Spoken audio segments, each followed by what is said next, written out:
I just spoke with editor and publishers Greg Mitchell about what is starting to feel like the collapse of the American news industry and about how worried we all ought to be about whether it is still possible for a lot of people, a lot of smart, ambitious, talented Americans to make a living as reporters. No reporters, no accountability. No accountability, no real democracy. Eek.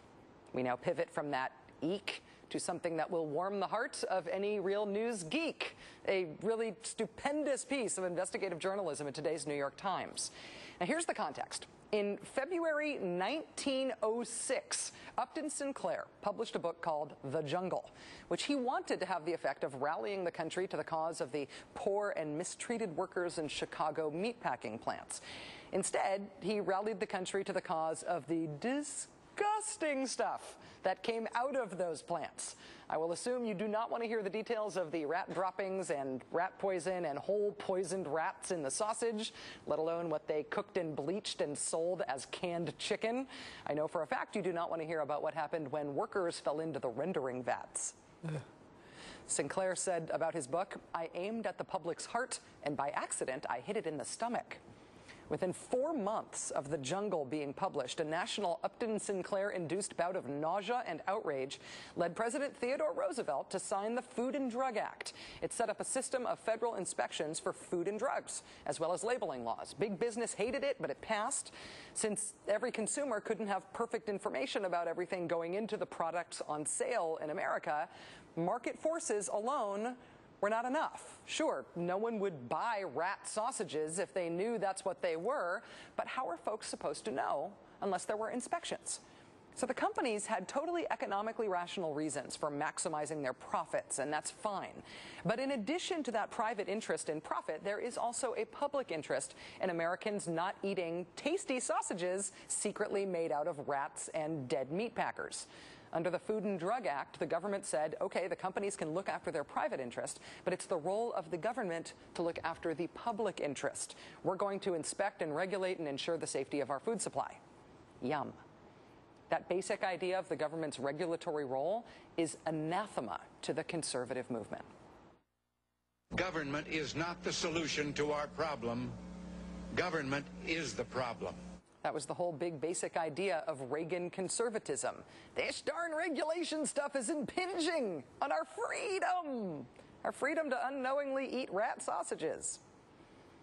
The right course is the one championed by Ronald Reagan 30 years ago. Take a weed whacker to excessive regulation. I believe in less government regulation. Darn regulations.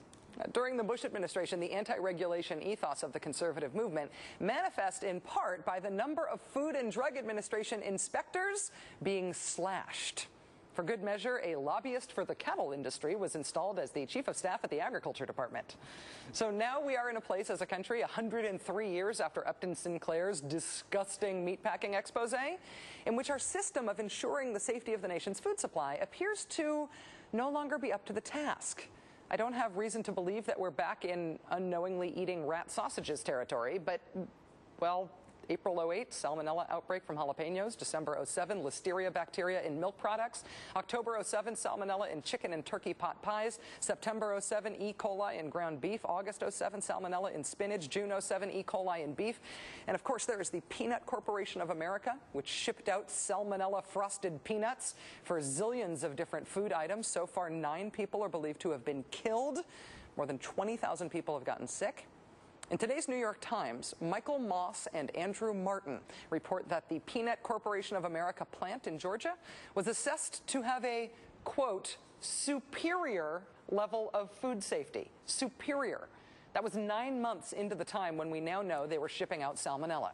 Another audit a month later gave the infested plant a 91 out of 100, A-. Remember, this is the plant where the people who worked there say they regularly saw mice and rats and roaches and mold. Who were these geniuses who were certifying the health and safety status of that plant? They were private auditors. Private inspectors? Private?